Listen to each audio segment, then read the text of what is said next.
retired from full-time work a few years ago, one of the things I missed in my workplace was the readers group, or from the workplace, was the readers group.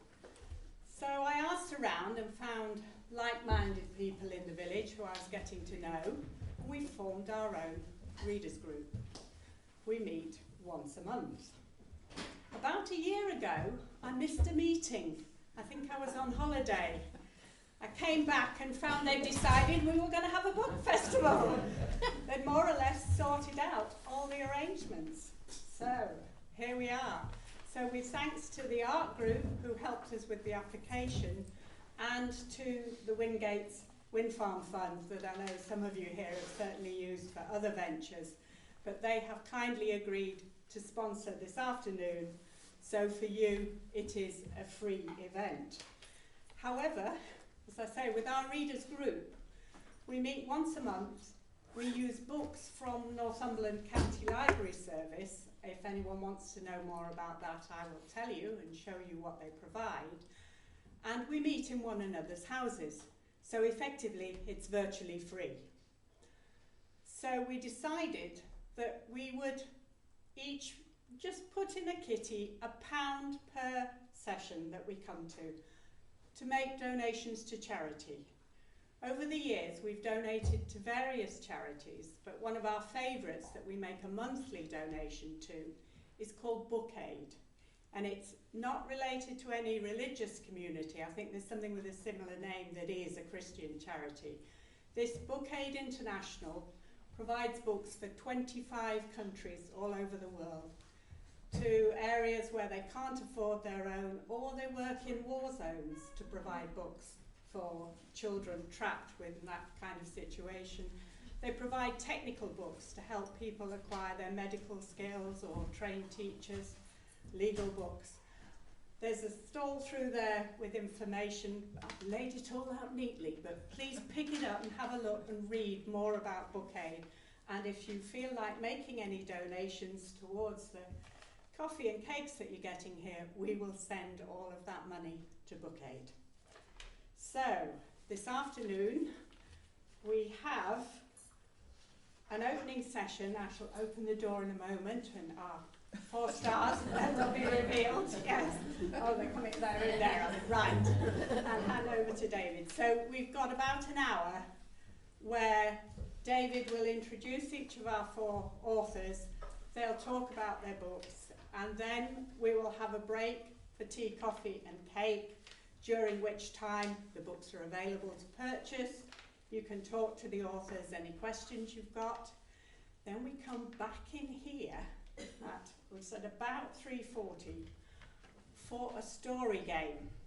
Now, one of our authors is leading this. I know very little about it, but I've been told it'll be good fun. Nothing to worry about. It's just to give you ideas if we have any more budding authors here.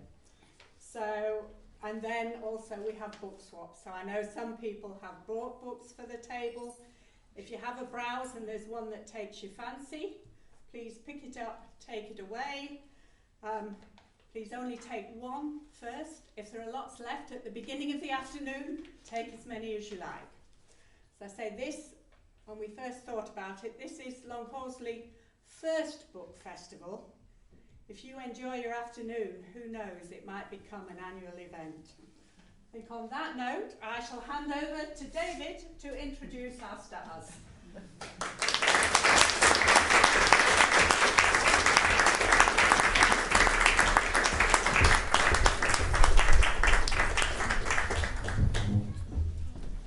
Good afternoon, one and all. Thank you, Liz, for that introduction. When I first heard about this book festival, I was talking to Sally and I said, you know, how did you decide on someone to chair the festival? And she said, I thought what we could do was somebody who was tall, handsome and charismatic. Unfortunately, when they made inquiries, he was going to charge. So they asked me instead. I'm absolutely delighted and honoured to be chairing this session of the inaugural Longhorsley Book Festival. I'm probably the most fortunate one in the room to have read all of the books, so I know how good they are. hopefully between the five of us we can convince the rest of you this afternoon how good they are, and it'll enthuse you in wanting to read the works we'll be talking about this afternoon. What I'm going to do is I'm going to talk to each of the authors in turn, ask them a few questions, then they'll read a bit from the books, and hopefully by the time everybody's had a go, we'll have some time at the end before the tea and cake for you to ask any questions that you've thought of already or that come to you whilst you're listening to them. So, without further, you turned your phone off. Yes, the rule is you're allowed to have your phone on as long as at the end of the afternoon, if it rings, I'm allowed to run it over in the car park. Okay. Right. Just let me move my chair. So, I've got my detailed notes here, and I'm actually going to talk to the authors in this order. It's been a purely random organisation. We're trying to make as little of this look as purely random as possible, but with it being the first one, there is an element of making it up as we go along. So I hope somebody's making notes, because if it works this year, we're going to do it again next year. Okay. One of the things that came out when I was reading the books, I was looking for some sort of theme across all of the books, and hopefully nothing too tenuous. And it was actually, when I came to reading Mark's book, he talks in his prologue about characters being tested, and one of the characters refers to this a few times during the novel. And I thought that's absolutely it, because all of the characters in the books, and if you excuse me, I will refer to Emily as a character, even though she's a real person, or was a real person. And they are testing themselves against various things, you know, themselves, their circumstances, and in Emily's case, the norms and what's accepted for that time that she was living in. So I thought that really did give a sort of a unifying theme across the afternoon. I'll turn to Mark first. The idea for the thing comes out of your character. You've got El Greco, who I think is it Tony Papadakis? Papadakis, who is one of two young American boys. They're aged 10 and 11 as the book goes on. And Tony, who's also El Greco, is very wise for his years. And I think his friend JJ very much follows in his train, and JJ holds him in very great regard. So the first question I thought I'd ask is about the evolution of these two characters. So Mark, can you tell us where these characters came from? Essentially, the two characters, one is me, and the other one is my friend Steve Jones, and we've been friends since we were 7. But that was the sort of my basis for sort of beginning the novel. Was I needed two characters that I could relate to, and I had a specific story in mind. I knew my beginning and I knew my ending, and I didn't know what was going to happen in the middle. So I kind of just threw my memory back to my own sort of time as a 10, 11-year-old boy, and use that as my kind of source for my two characters, basically. I think with most stories, there is an element of autobiographical influence, certainly, for a lot of writers, and that's where I kind of got my inspiration for the two characters from, in that I was very much in awe of him as an intellect at the age of 7 even. He seemed exceptionally smart to me. Maybe I was just a bit sort of unsmart. But he always was, and he still is. That was quite a good point for me to have a reference, and it was how my two characters were going to progress, really, from their initial opening in the book. Yeah. one of the things that I've known Mark for quite a few years. We used to work together. And we have friends in common. And I know you grew up on Teesside, but obviously the novel is set in New Jersey. Yeah. And unfortunately, we're both of a similar age, in our late 20s. And I wish. certainly the time that we were growing up, the call of America, if you like, was very strong. It's certainly in cultural terms. Yeah, it was. I mean, for me, as a sort of as a kid, I was really sort of wowed by everything that came out of America at that time. Yeah, we had I think it was Lucille Ball. I've forgotten the name of the show now, but I love Lucy. I love Lucy. we had shows like that, and the Beverly Hillbillies, and all these things that I was sort of fairly much fascinated by, and anything that sort of came as sort of news reports on TV or whatever that came from America. The difference between America and Britain was very significant to me in terms of consumerism, really. I think rather than anything else. But she had a fridge that you could open and literally sort of walk into and get, and we had to go under the cupboard and sort of open the fridge door. So, and we had things like the Ford Anglia, and they had the Chrysler Impala and Chevrolets and cars with great big fins on them and soft tops and bench seats and we just didn't. So there were lots of things and things like sort of DC and Marvel comics and stuff like that with all these sort of superheroes and we had the Victor, which was great in its own way and everything, but it just seemed that everything that attracted me about sort of culturally then was very much centred around American culture and I was fascinated by it all really. And you've set it very much, although there's these two young boys and it's very much a coming of age, although they are a little bit naughty on occasion, aren't they? It doesn't start well for the people in the old folks home nearby. But moving on from that, as well as the story of these, you're also telling, I think, the story of the time. So you've got the moon landing and the Vietnam War, which actually has, it comes home to New Jersey with a real thump. Yeah, I very much, I wanted to look at the sort of, the relationship between the two young boys, but particularly about how they viewed the adult world around them against things like the Vietnam War, the moon landings, racial disharmony, and just generally things in the adult world that they observed and had their opinions on. And I think one of the things that has struck me over the years is that even when I was a sort of young boy, people would come and talk, that's my mum. So I've got to be very careful what I say.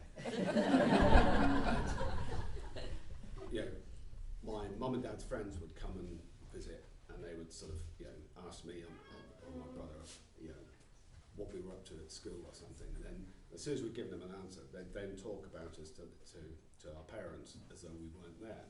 And as though we weren't really capable of, speaking for ourselves really, or thinking for ourselves. And I found myself doing that at a friend's house and I thought, this is what I promised myself I would never do. And that was partly the reason that I decided to sort of to pick that age, that sort of time of life really. And I had the reason it's set in America as well as my sort of influence and interest in it is that I've always had a huge interest in American literature, so I've got a lot of sort of formative stuff from that, but I needed distance as a concept as well, and you can't really have that here. You could go from, I don't know, sea houses to Whitehaven in about an hour and 10 minutes or something, but I needed that kind of physical distance to kind of use as a device within the book, so that was another reason that I plumped on America, but also I just thought that our history at that time at the end of the 60s here was quite interesting in some ways, but it didn't have the sort of significant events that America had going on with, particularly with the Vietnam War and moon landings and space program and all that sort of stuff. We were, we had strikes at Fort and Dagenham and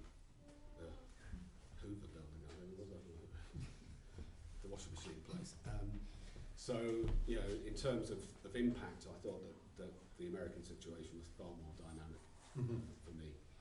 And so... And one of the things that I felt as well, that JJ sometimes sounds a lot older than his years as well, when he's looking back. Yeah, well, I suppose there is an element that it's sort of retrospective. It's it is looking back, and I think that's fairly inevitable, really. I didn't really kind of work around that too well, but it's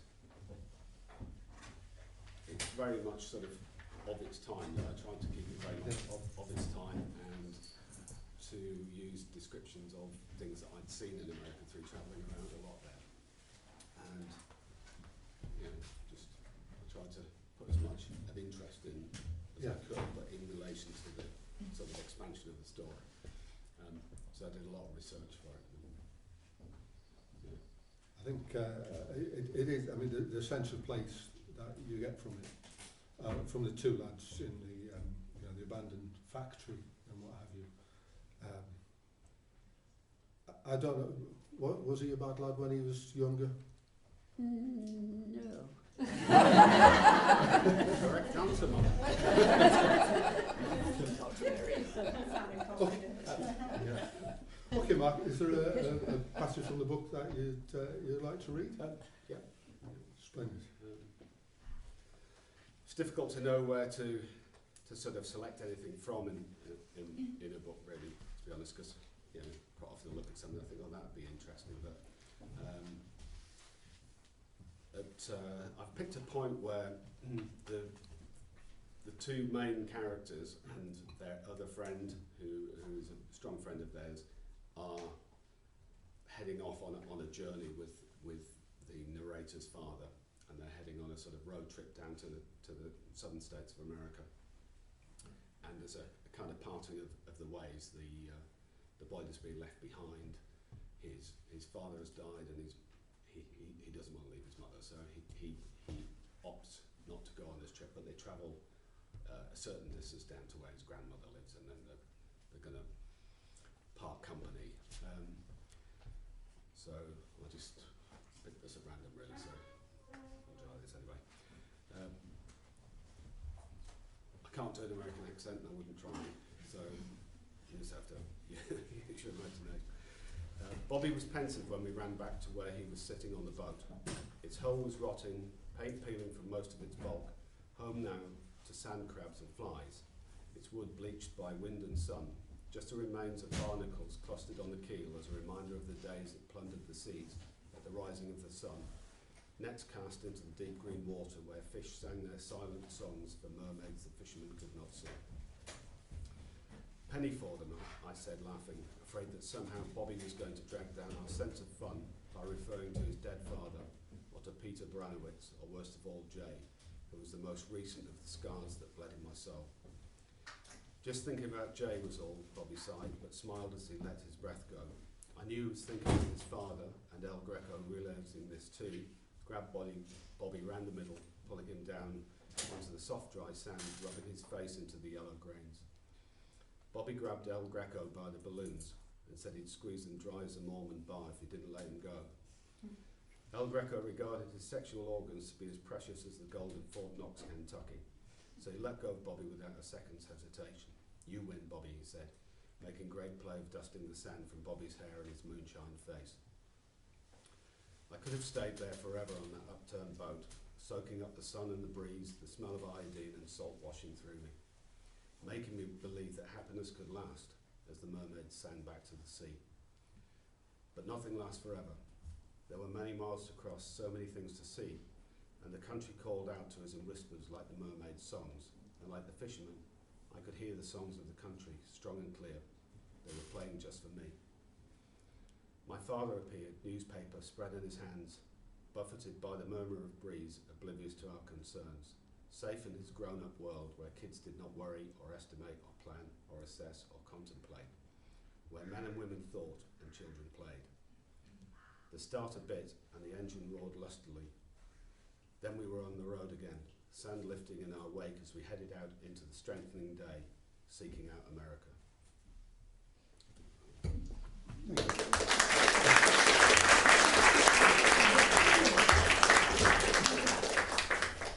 I must apologise, actually, my enthusiasm to start talking to Mark, I forgot to tell you what the book's actually called. The book is Dust by Mark Thompson, published by Red Door Publishing, is that right? Yeah. And Mark will be around for the rest of the afternoon. It's in German now and Chinese as well. And it's available in German and Chinese, should your talent stretch that far. Thank you very much, Mark.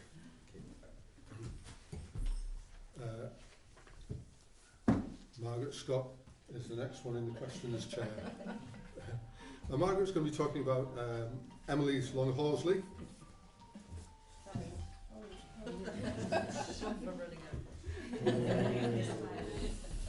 I have to sympathise. When I had the book launch for my book, it was at Waterstones in York. My publishers came up from London and there was a lot of people there. And the manager of Waterstones said, can everybody make sure their phone is turned off or silent, blah, blah, blah. Then the publishers did it twice. And we started and it was being filmed and there was a journalist interviewing me and all this sort of stuff and the phone started to ring. And it was mine.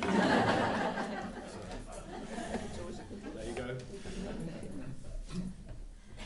Right, I think a lot of people here will be aware of Emily Wilding Davison and her links with Northumberland, and Margaret Scott has, with the assistance of the Longhorsley Local History Society, has compiled the information, the evidence, and written the story herself to basically explain why we still do hold her in such regard.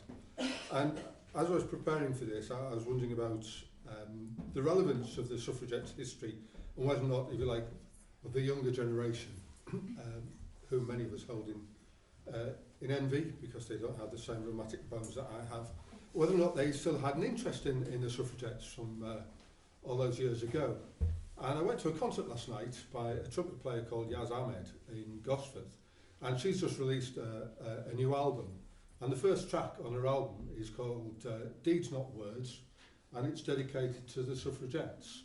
So clearly, you know, if you like, the cultural comet's tail of the suffragette story still reaches down the years. Have I mentioned the book already, which I omitted to do in March? So this is Emily's Longhorsley, and Margaret Scott is our second author. And really, I'd like to start by asking you about what Emily still means and what she stands for 116 years after her death. Well, I think Emily really, and the suffragettes, gave women a voice when they didn't have one, and it was a long struggle for them to get the vote. And really, as I'll go back a little bit to the character being tested, because to achieve the vote, then it took a long, long struggle, as everyone knows. And Emily was a great one for justice, and she hated injustice. And women were regarded as second-class citizens because they didn't have the vote. They were barred from political meetings. You couldn't go as a woman to a political meeting unless you signed a pledge to say you wouldn't ask a question. So, you know, it's just madness to us now that you couldn't do that. But that was what they had to do. They couldn't ever get anywhere. So that's really what she did. She interrupted a meeting. She was arrested and charged with obstruction and put in prison and force-fed for just doing that. You know, we would regard it as a minor offence, and still wasn't regarded as a political prisoner. So they would have got better treatment in prison if they'd been regarded as a political prisoner, but they weren't. So Emily was force-fed 49 times, more than any other suffragette. So she was made of a strong character. But she still was determined. You know, she tried persuasive argument. She tried, with other suffragettes, throwing stones, breaking windows, incendiarism, which was setting light to post boxes. I mean, they were acts of vandalism, really. She even attempted suicide at one point, thinking, well, one big tragedy would force the authorities to stop force feeding. But that didn't happen either. And she was running out of options. But this book is also about another woman in her life who was a mother. And her mother kept home for her, but in Longhorsley. So she was always there for her. She gave her unconditional love, no matter what she'd done. She wasn't critical of her. She loved her and supported her. She provided a home, Emily called Longhorsley home. There was a strong bond between the two of them. Margaret Davison was a hard worker. She persevered. She had to face the neighbours. She rang the shop. You can just imagine when Emily had been up to whatever she'd been up to, go in the shop that morning and there's a queue of mostly women coming in, because they were critical as well. Some were very supportive, but some weren't.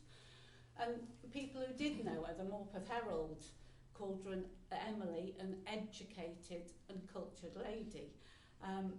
Farmers in Longhorsley at West Farm, the tenants, said Emily gave intelligent conversation and had a lively wit. Her neighbour, sort of down at the Rose and Thistle, Isabella Bell, said she's an old friend of mine, but she's a fool. And Nora Balls, another suffragette, said she's a very clever girl. Margaret Davison, her mother, writing to her when she was in a coma in hospital after she'd been knocked down at the Derby, said, "You've given up your heart and soul for the cause, and it's done so little for you." So we can't really say she doesn't mean anything, especially in Longhorsley. You know, if you live here, really, she's given women a voice.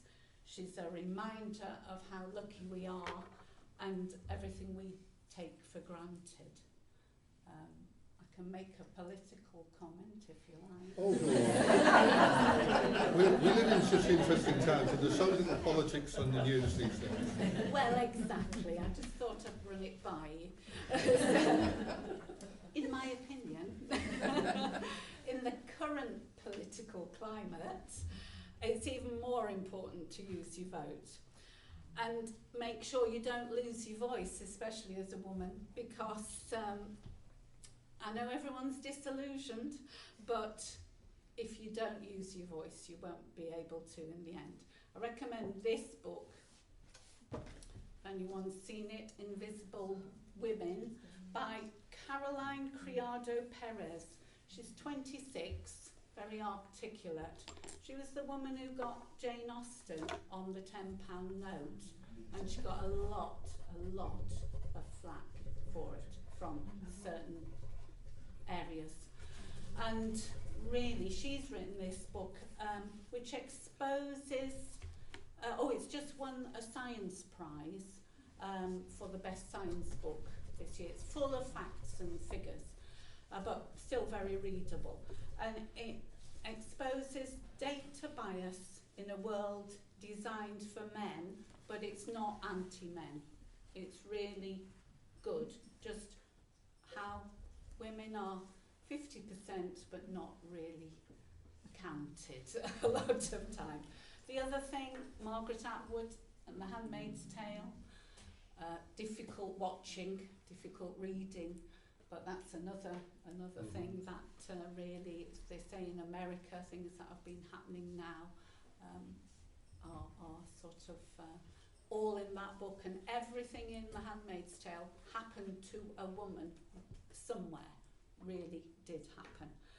Then, you know, there are lots of other movements, but it's a struggle to make changes, and Emily struggled. Yes, I think And the fact that she kept coming back to the village, and actually her mother's response to her, because her mother was totally unfailing in her support. You know, she took her back every time. But there's a few other interesting comments in here. First of all, when she sought compensation for the fact that she had the hose turned on her in prison and went to court, and the judge said, well, actually, you didn't suffer because you got a really good story out of that. Which I thought was quite astounding response to this. The fact that, you know, this woman's been hosed down by a fire hose. Yes, well, that was when she was barricaded herself in the cell, you know, because they're becoming desperate if you're force-fed and you know what's going to happen to you. First time you don't really know, but second, 45th time you know what's going to happen to you.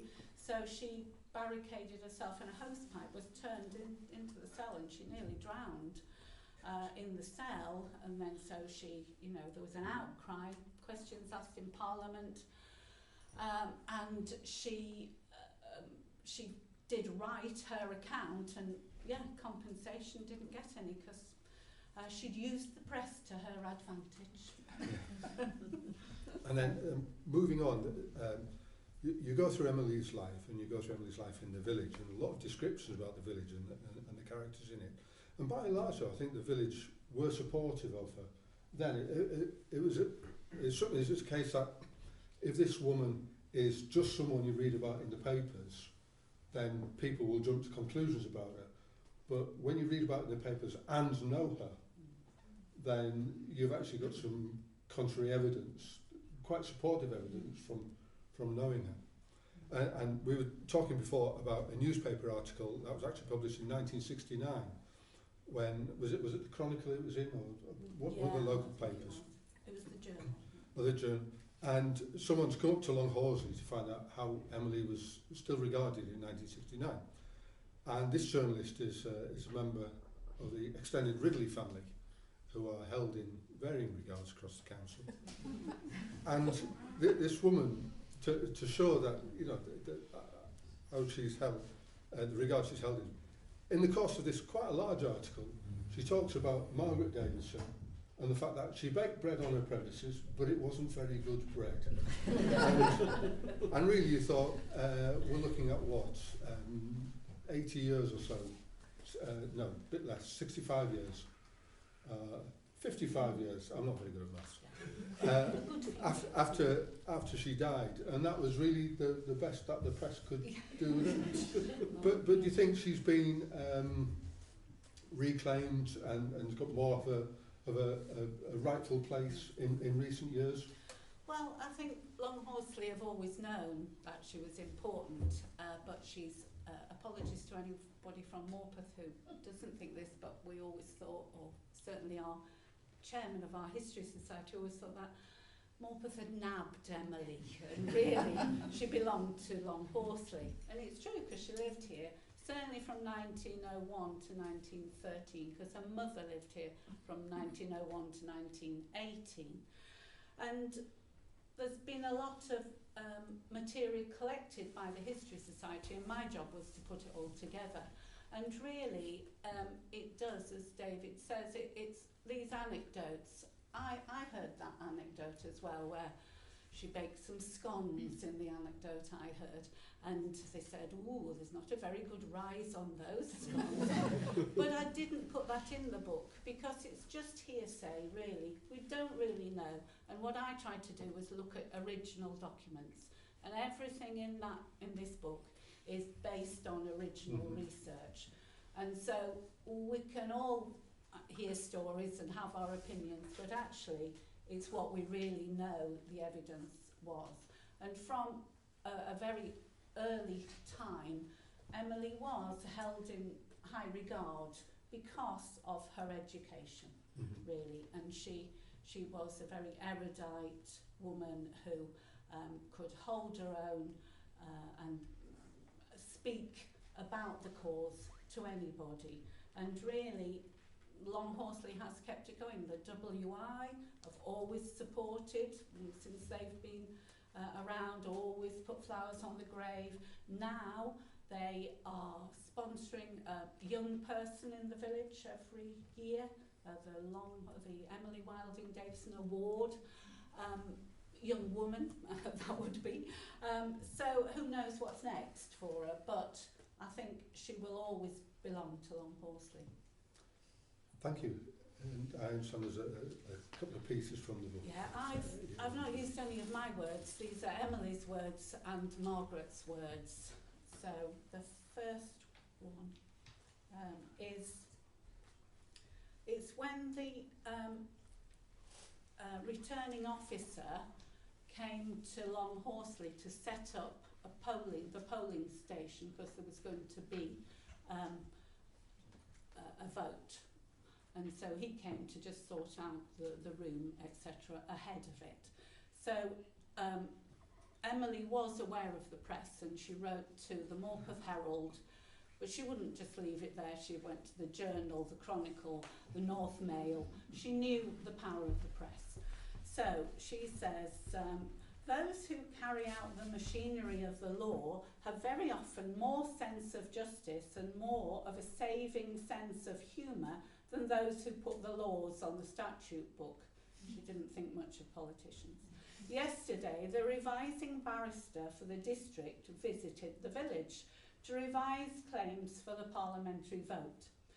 As a militant, I felt the chance not to be lost. Cutting the big Votes for Women heading from our WSPU Weekly, I supplied words above and below so that my message ran as follows. May you soon be revising votes for women as well as for men. I enclosed it in an envelope, addressed it to the revising barrister Longhorsley schoolroom.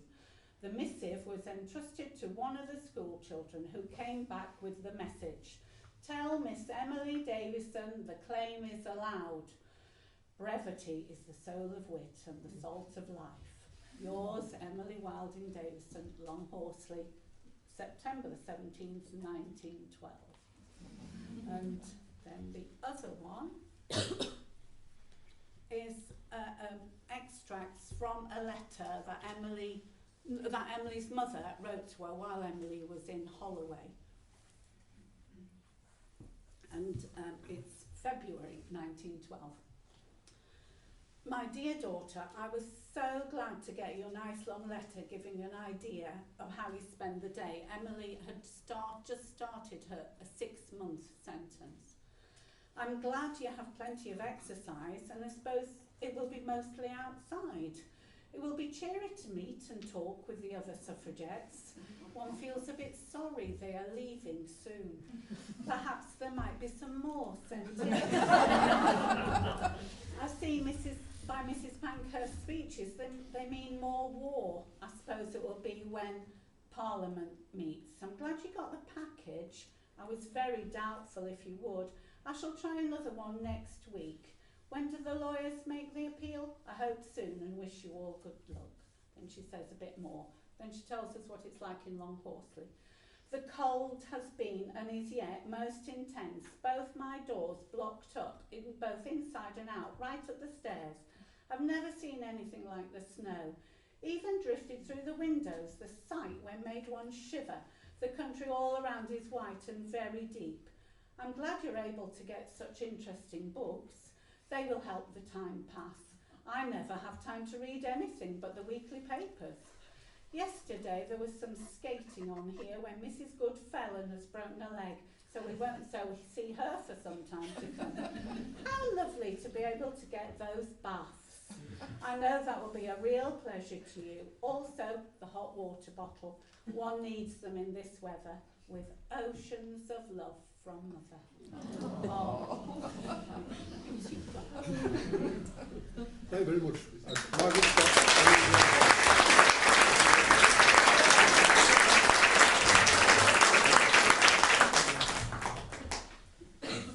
right, thank you very much for that. Our third book this afternoon is Look at Me Now, Evolution of a Northern Soul by Maya George.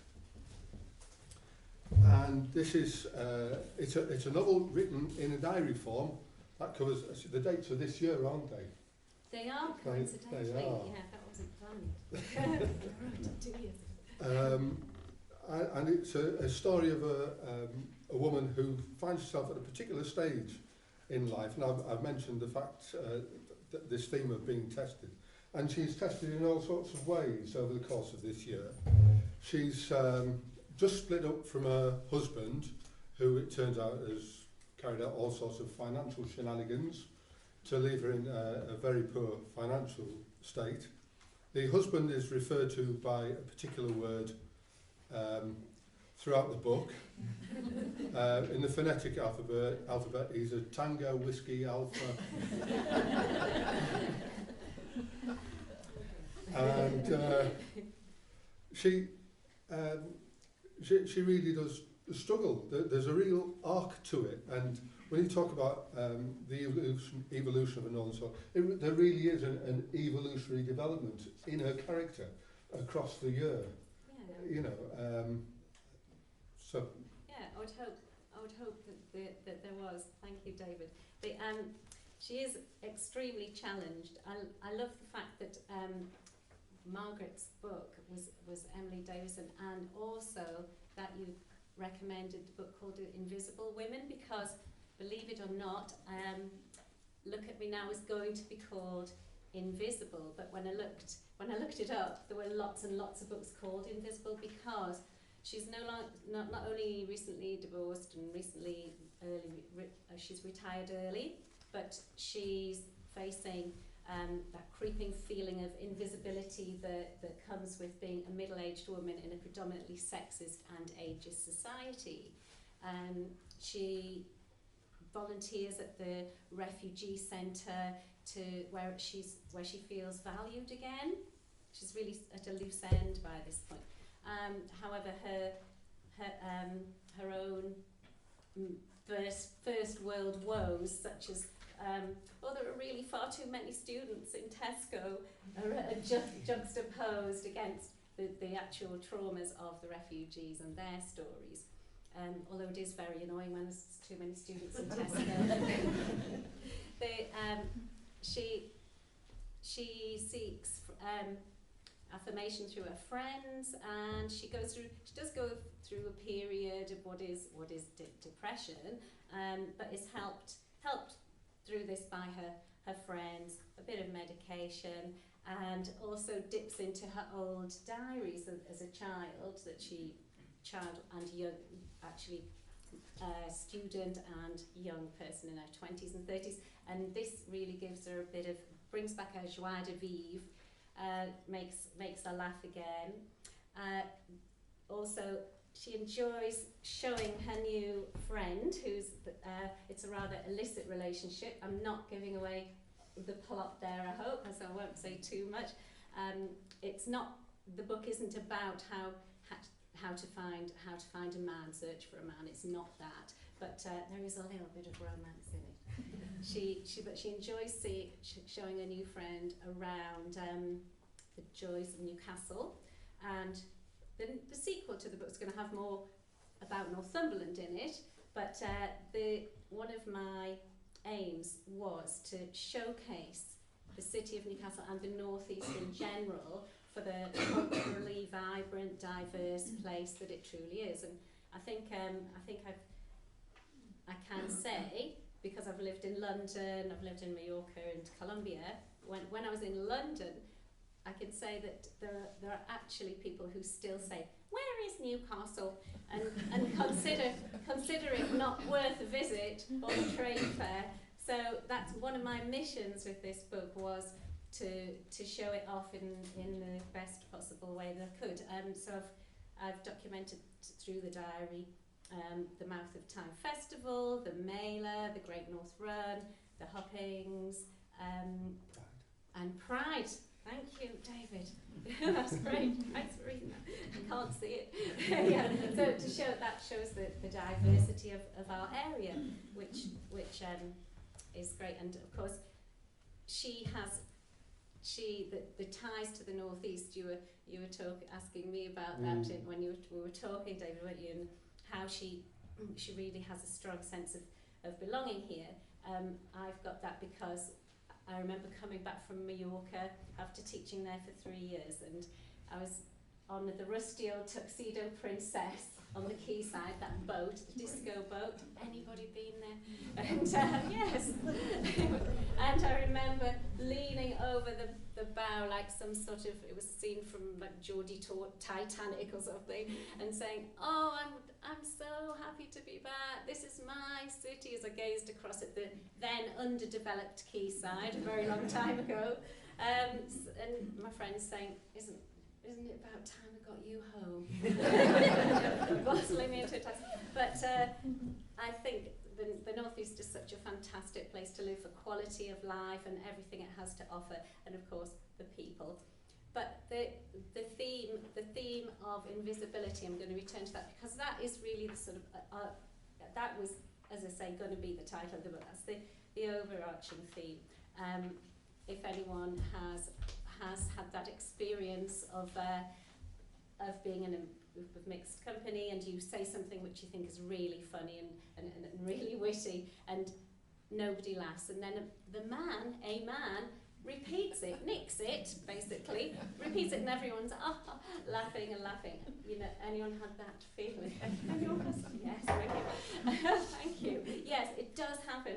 And I remember when I was in my 20s, a middle-aged friend of mine saying, "Oh, when you get to my age, you're sort of invisible. You're a bit marginalised, and you get overlooked in shops, and people sort of tend to ignore you a bit." And I remember thinking, "Oh no, don't tell me it gets worse," because it was already bad enough being patronised and in garages, or just being considered for how you looked or how you didn't look, not actually for what you were saying. And it was brilliant that Margaret is so passionate about women having a voice, and especially as we get older, when people are no longer interested in how you look, or judge you, or they still judge you, and but we want people to listen to what we've got to say,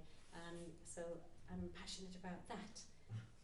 And did you want to ask? No, I think, well, really, I think you've covered the point. I do think that thing about being invisible, and again, without giving too much away, is she does, as the book goes on, she reclaims her own life, doesn't she? She takes it back. Yes. And I think she discovers this strength. And you mentioned the illicit affair, and I won't say any more on that. It's obviously shocking behaviour from a lady of a certain age. But the support she gets from friends and family, the support she gets from the refugees she's working with, yes, it's really good. And this idea of her being invisible, she's not invisible to those people around her. And I think it's when she realises that, and how important she is to everybody else, yes, that really gives her a lot of extra strength. Yes. Oh yeah. No, I really appreciate that came through in the book, David. Absolutely, that was my intention, and so I'm glad you picked that up, because that's really important to me, for that to come through. And I was exchanging emails with Maya. As I said, the book is written in a diary format, and so obviously when this event was on October the 5th, I turned quickly to October the 5th to see what there was. Now Maya doesn't write Lizzie doesn't write an entry for every day in the book, and unfortunately there isn't one for October the 5th. But the next one, when I read it, it made me laugh a lot, partly with horrible recognition. So I suggested to Maya that be the one that she read. Oh, I was delighted. Do you mind if I stand up? I think it's the teacher in me, so everyone can hear in case my voice isn't carrying. So this is one of, Lizzie likes to rant a lot. This is actually one of her sort of signature rants. And but it's not just this. David did say he enjoyed the book, and I know several men who've read it and enjoyed the book. This is not only a book for women, so thank you, David. Feeling ready to tackle the garden in preparation for renting out the house, 2 daunting prospects in one sentence, I decided a trip to the garden centre was in order. Mistake. If anything was going to dampen my ardour, then the garden centre certainly did the job. Beware, a garden centre is a trap. It's a misnomer. Not a garden centre at all, but a cleverly disguised shopping centre. In fact, the garden centre part is an incidental extra, lured inside by the promise of sprucing up your herbaceous borders and enhancing your bushy areas. There is no escape until you have been exposed to almost everything and anything that is being produced for the household consumer. That American consumerism has caught up and has reached the garden centre. Right, sorry. You think I'm exaggerating? Okay, how about a pineapple slicer? Who in their right mind needs one of those? Use a bloody knife, man. Don't purchase a gadget that you'll need twice in your lifetime and then it will languish in the back of your drawer till it's put out to grass at the charity shop.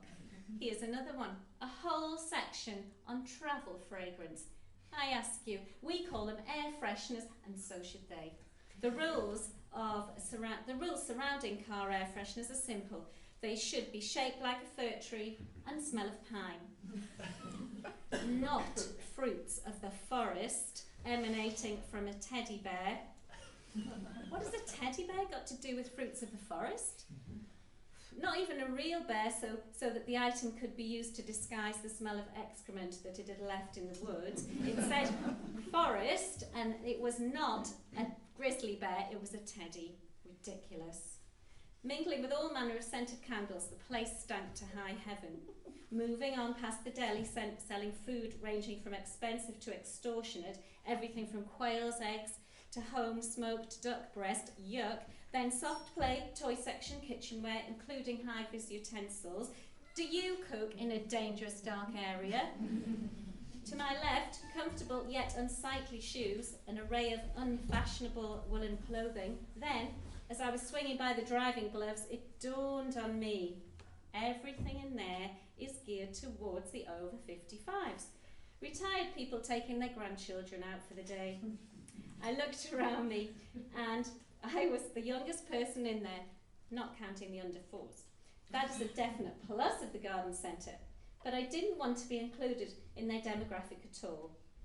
Well, you can't have it always, I suppose. Grandparents galore, mooching past the tropical fish tanks, through to pet accessories where you'll find every size and colour of animal harness imaginable. When I was a child, it was considered avant-garde to have a red leash for your dog. After all, a dog leash is a functional piece of leather, black or brown. Now it appears that the pet is a consumer, with its owner hanging around garden centres in the desperate hope of accessorising it with the latest in furry fashion. Then, when I was safely through the automatic doors and released back into society, up pops the ubiquitous double glazing salesperson. Oh yes, I forgot to buy the double glazing when I was at the supermarket earlier, so I'd better have some. Again, I politely declined. They're simply doing their job after all.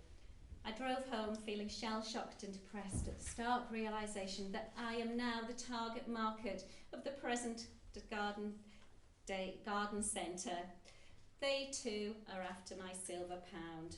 Unceremoniously, I dumped the pansies, still trapped in their containers and suffocating in carrier bags, on the patio, to be dealt with at another time. Thank you.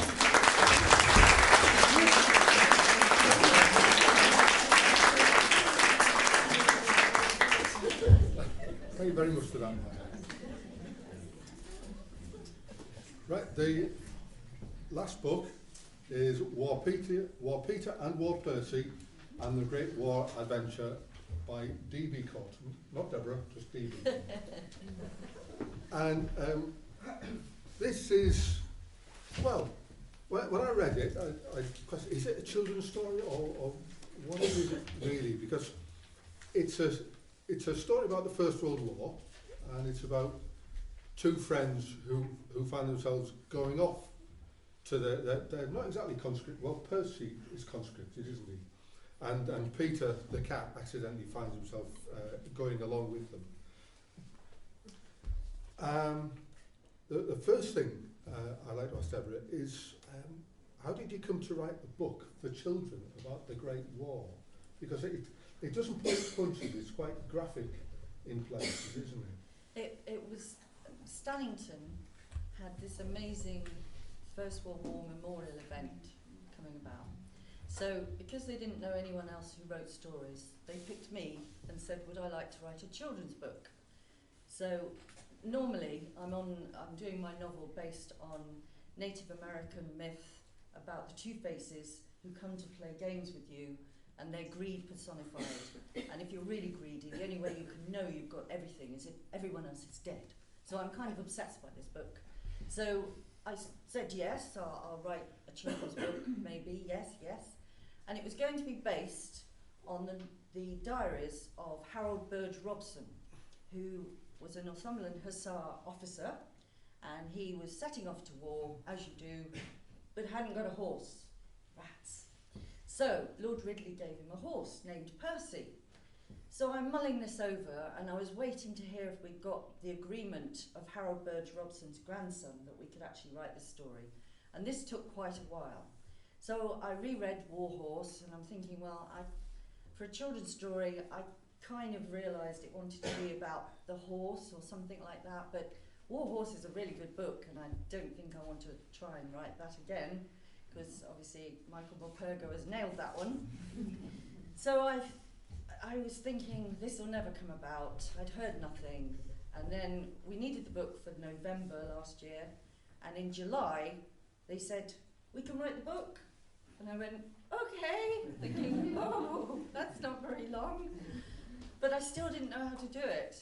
But then our historian, Richard Thompson, who'd sent me all this information about Harold and the horse, suddenly sent me this photograph of, I'll show you this, maybe you can see that, a cat.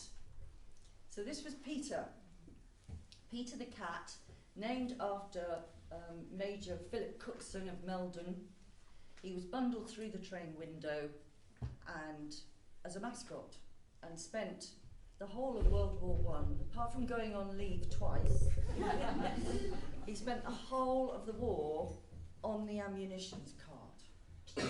And you just think, oh, what a life that cat had. So as soon as I saw the cat, I sat staring at him, thinking, it has to be about Peter, the cat. And I'd been on this amazing course, because I'm trying to write all the time and write better. And it was the transformational arc of character that I'm really interested in. So if you're reading a book and you've got a character who is very capable of going up into space, and if the spaceship gets into trouble, they're very capable of fixing it, although it might be quite a good little adventure, and you think, oh gosh, how brave they are, you never doubt that they're going to fix it, because you already knew they could, because they're so clever. And that's not so interesting, because you want the character to be like us. We wouldn't go up in space, probably most of us, but if you did and something went wrong, you would have to really work hard to believe in yourself and to find a way to fix the problem. So with Peter, I thought he's going to go to war, whether he likes it or not, and he didn't really want to go. And the arc of character started to be that he was a very cowardly cat. He wanted to stay at home, on the rock, outside Blagden Hall. And then I had to find a reason why he was cowardly, because he'd become cowardly. But then he gets embroiled in this war. Percy is a lovely chestnut stallion, but not the brightest of horses. So he thinks he's going on an adventure, and against Peter's wishes, he gets bundled through the train window with Percy and finds himself setting off on this adventure. And of course they find out it isn't an adventure at all. So we wanted to write this story because obviously most of us here have got memories of parents in World War II, we know about World War I, we're kind of still interested, we still understand what went on in a really real way. But as generations go by, we don't really want children to forget what went on, especially in the Great War, or any war really.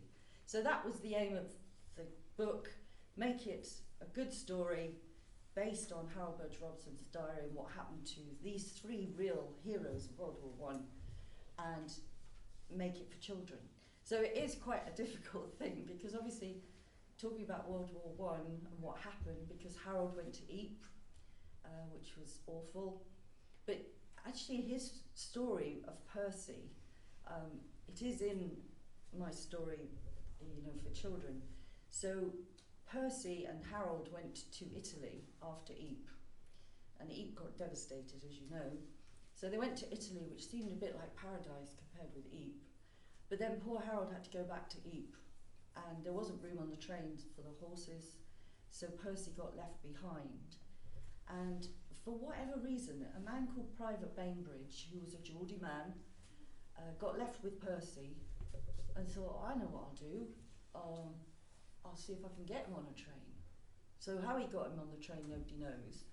But the train only went to Lyon, which is right at the bottom, and Ypres up there somewhere, looking at the world that way up. So Private Bainbridge thought, I know what, it's north to Ypres, so we'll go north. So he walked the however many miles, 460 or whatever it was, miles, to reunite Percy with Harold at Ypres. And that for me was just astonishing, the courage of the people involved in all of the stories of World War I. So I was trying to encapsulate that in Peter's adventure and bring in all the real things that did actually happen during Harold Burge Robson's time in World War I. I think as well, as well as what happens to the characters and how Peter evolves from being a cat on his, you know, his sunshiny rocket Blackton Hall. It's also the fact that he's quite a cunning cat, isn't he? And it's actually the survival of Percy actually depends in a few cases on Peter's cunning. So they make a great partnership as well. And I think as well that the beauty about having the animals as characters is that they are outsiders looking in. And when they first encounter the first battle, it looks like a game to Peter. And it's only when he watches the game that much closer that he realises that they're killing each other. And around about that time he decides that this is no place for a cat. And although you don't actually tick them off, I think he runs through about half a dozen of his 9 lives, doesn't he, in the course of the book. So yeah, I loved it. I thought it brought a lot out, and as I say, there's a lot in it that I use the word graphics, probably not, but punches aren't pulled. You know, that you see the effect of the war, and not actually just the war itself, but the conditions. You know, the mud and the frost and the rats. That's all in there. So I think you've got some tremendous characters, and you mentioned is it Major Robson? Harold Burge Robson, yeah. Robson. He's very much a minor character in this, isn't it? The focus is very much on our 2 animal heroes. And although I suppose what I wanted to get at as well is the idea of Peter lacking the courage because he's lost it in a scrap with another cat. But the idea of how any of them had the courage in the conditions they were in, the courage sort of seemed to come from these strong friendships that they had with each other to help each other through this terrible thing. So that was why Peter, not having the courage and having to find it, is very focused on if he doesn't find it, Percy won't get home. And that seemed to be the story of a lot of people the same. So that's where I focused the story there. Okay, would you like to read a bit from Well, the mine book? isn't a cheery bit, because I thought I'd give you the real sort of whack of World War I.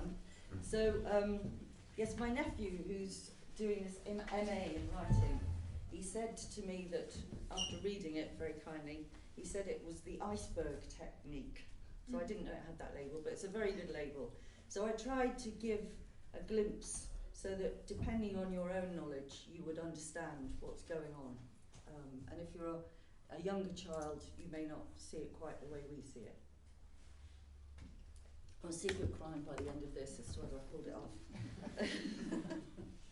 So, Peter and Percy are beginning to see that this adventure is not an adventure. Peter in particular is seeing this. So the enemy, the others, seem to be trying to kill Harold. And Peter's trying to work it all out in his head. So he's talking to Percy. "Why do we keep moving from place to place?" said Peter. "I don't know," said Percy. "I think it's to give us horses some exercise.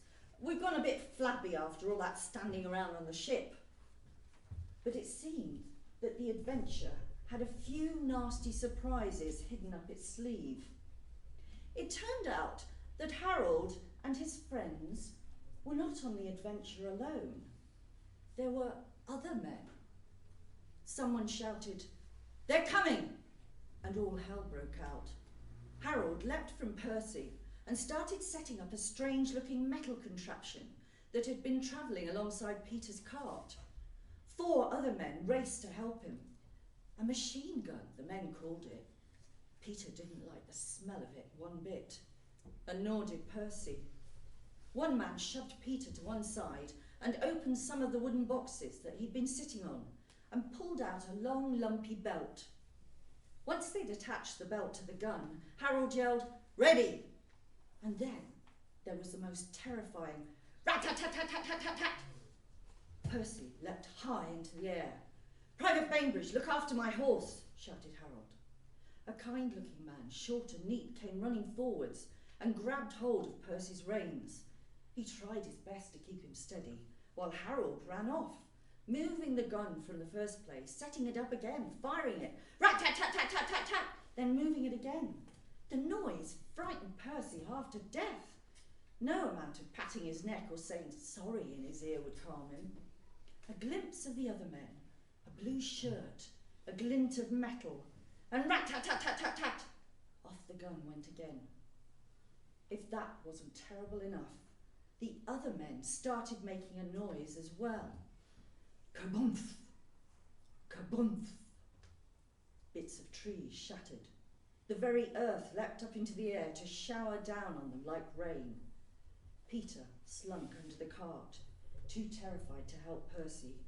He shut his eyes, tried to imagine home, with the sound of the breeze and the birds and perfect peace. But boom! Rat-tat-tat-tat-tat! Kaboomf! On it went, the same thing all the long day. Harold would ride Percy a short distance, leap off, fire his gun. Boom! Rat-tat-tat-tat-tat! Kaboomf! Ride some more, fire his gun, on and on and on. Peter had no idea what Harold was trying to do. None of this made any sense. And these other men, who were they? What did they want? Exhausted, they staggered on until finally they reached a pretty place called Ypres. Harold slumped down onto Percy's back. He didn't even have the strength to dismount, so Private Bainbridge lent a hand, half carrying Harold to his makeshift bed in one of a row of tents that had been hastily erected by the weary men. As for Percy, he stood on trembling legs with his head hanging down. Peter nuzzled his friend with his nose. "Are you all right, Percy?" he said. "This is a strange adventure, isn't it?" said Percy. Yes, it is," said Peter. Perhaps I'll feel better after a good sleep." But it seemed that the other men never slept, which meant that everything went from bad to worse. Sorry, it's not very cheap.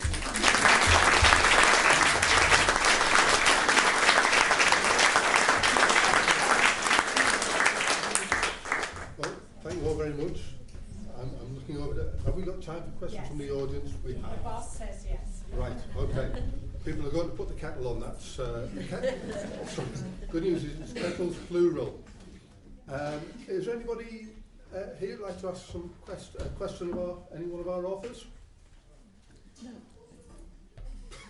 No. I was going to say no, I didn't want to ask a question, I just want to say I'm terribly impressed by all of them. I just want to read them all. Well, I would recommend them all. Right. They're in a very different ways. They're all very, very good reads. On Deborah's book, what age group would you see that you've set your book at? Yeah, we've sort of put it from sort of 6 to 11. It depends, you know, the younger ones you'd read it to them. But actually I went into Stannington Primary School and the children had done lots of projects on World War One, and I had to stop myself from blubbing really because they were very, very interested. They'd done the periscopes, you know, that you used to see out of your trenches. They'd written poems from the position of being in the trenches. They were really the sort of thing you think, oh, you don't really want to do that with your children, but they had done it. They were bold and brave. So it lessened my fear, actually, because I think children, you know, are stronger than we think when it comes to these stories. And I tried to put in a lot of humour to soften it all. I just wonder whether Margaret got emotionally involved with Emily when you were writing the book and seeing her actual purse and things like that. Did you sort of feel a great love for her?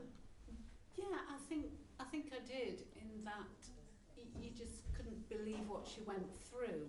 All of them had gone through, and every town and village, well, not every village, but a lot of places have their own Emily, who was also very brave. But it is that the ending, I think, you know, where she was in hospital in a coma, and you think all of this struggle that she had, and she was very isolated by then. I'm not saying I don't know what happened at the end, those last minutes, but she certainly, so I did read a book for children somewhere at Edinburgh Book Festival, but I've enjoyed this one. But it was written for children, and the author on the section about Emily had said she knew that race was to be filmed, and she was always very aware of the press, and had she positioned herself to be filmed when she went on the track, and I thought, oh, I've never thought of that. But seeing that, you can see the footage where they've slowed it down a little bit and put it in colour. It's very emotional, that. Thank you. Any more for any more? I wonder if you could each say briefly how long it was from when you first had the notion of writing the book to actually holding the published copy in your hand, and what was the hardest part? Mark.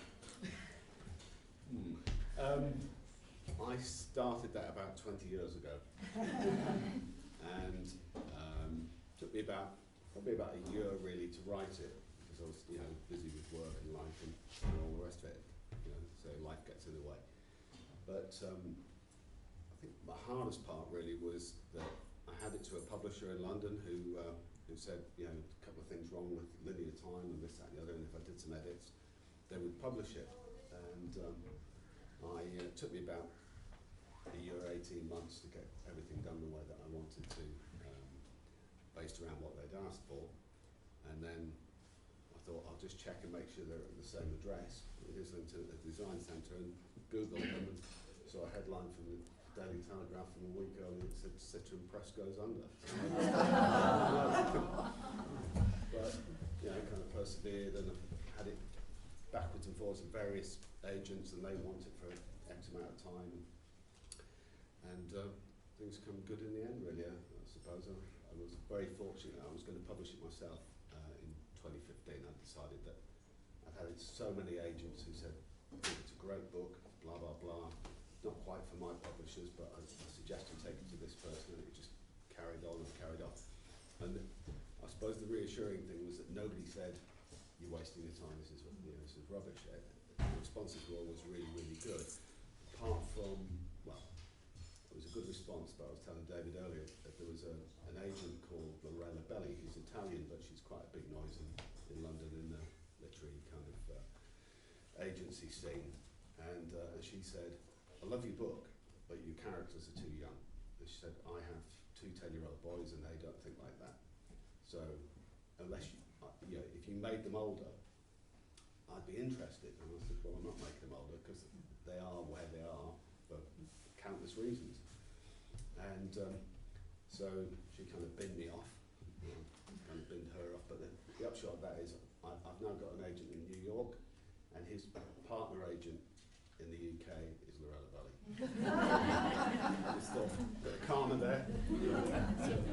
But perseverance, I think, is the main thing. I think if you believe in what you're writing, you stick with it. Dan Brown's agent took me out for lunch once and said, "Oh, you're a hell of a writer. It's a fabulously written book, but it's not sufficiently commercial for Sainsbury's and Tesco's to order 20,000 at a time." And I'm not interested in that.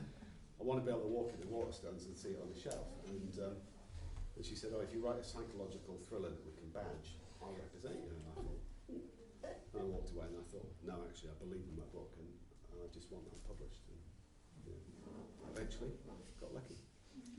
Margaret. It took a year. And the hardest thing was a lot of people know a lot about Emily, and to get the facts right and to proofread it, that's what I found hard. Maya? Well, I started in 2015, wrote to 2016, then had a career change. I trained to be a teacher of the deaf, and during that time it involved studying, so I left the book, went back to it in 2017 to 18 to edit it, then I wasn't so lucky or talented as Mark perhaps, and the publishers weren't interested in the mainstream, so I thought, right, well, I'm not having that, so I self-published, and then I was selling the book in the library. I was hawking it around all the shops to put it in locally, and the library, City Library in Newcastle, they have Timebridge Publishing, and they now published the book for me because it's obviously the local theme of it fits in with their genre. So I was lucky to have that as well. So that was published in 20. So June this year it came out with Timebridge, and June last year was self-published on Amazon before. For me, my other book that I'm writing hundreds of years, I'm still scribbling away. But this one, I think just everything came together. So we had a great historian. The illustrator, Lizzie Caron, is fabulous. Her illustrations are just perfect. I'd been on the course and I came back and I was already scribbling the plot. It was all very clear. We knew what we wanted to do with it.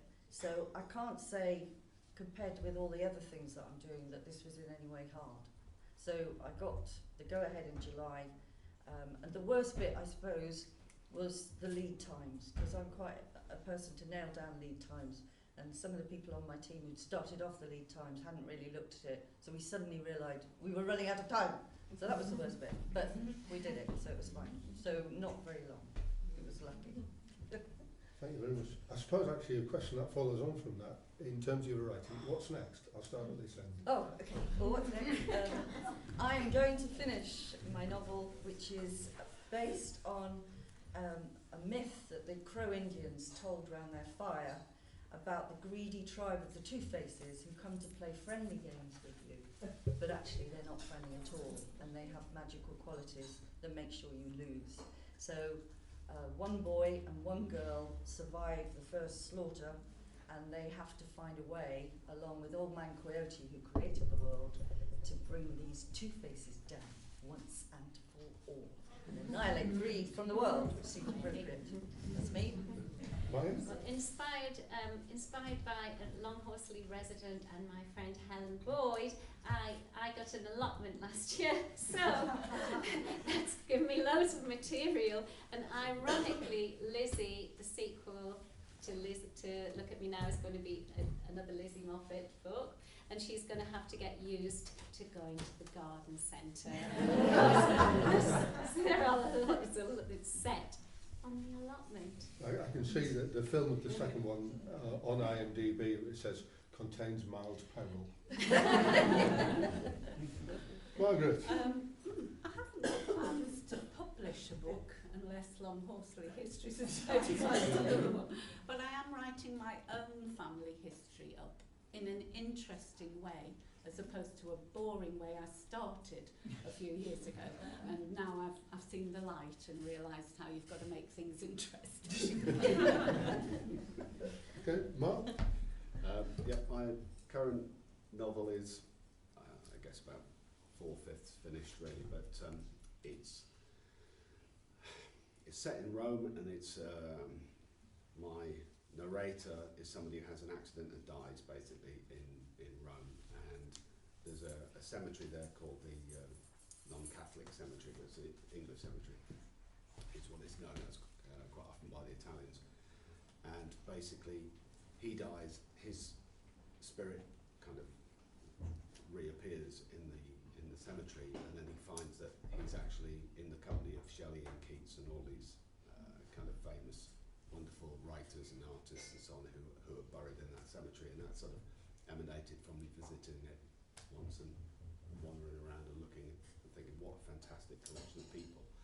But it's really it's an examination of sort of consumerism and, you know, our obsession with celebrity and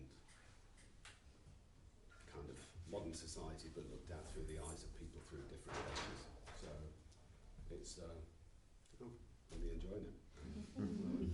Had it to a few people so far, and the feedback's been really, really good. So I'm just intent on finishing it. Well, it sounds like we're going to have some of you back next year. I look forward to that. I think we're about ready for the tea and coffee and what have you, but can you show your appreciation once again for Mark Thompson?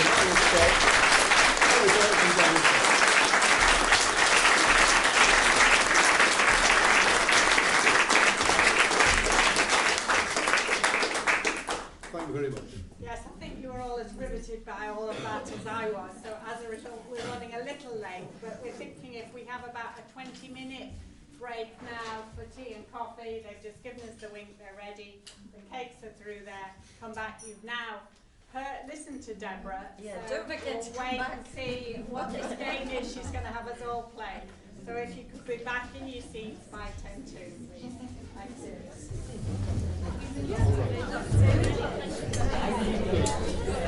Okay, just help. Yes. We mystify.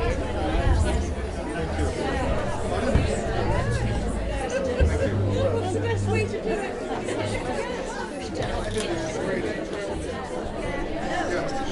Are you the oldest? I am. Yeah. Good of you to come. Are you his fan base? This is a long way. It's a long way, isn't it? Sometimes people keep sitting, isn't it? You want to have a little walk round. Do you want to come get some tea? The cake? Yes,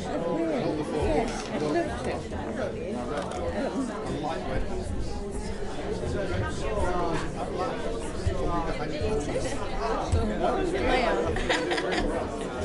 It's lovely too, isn't it?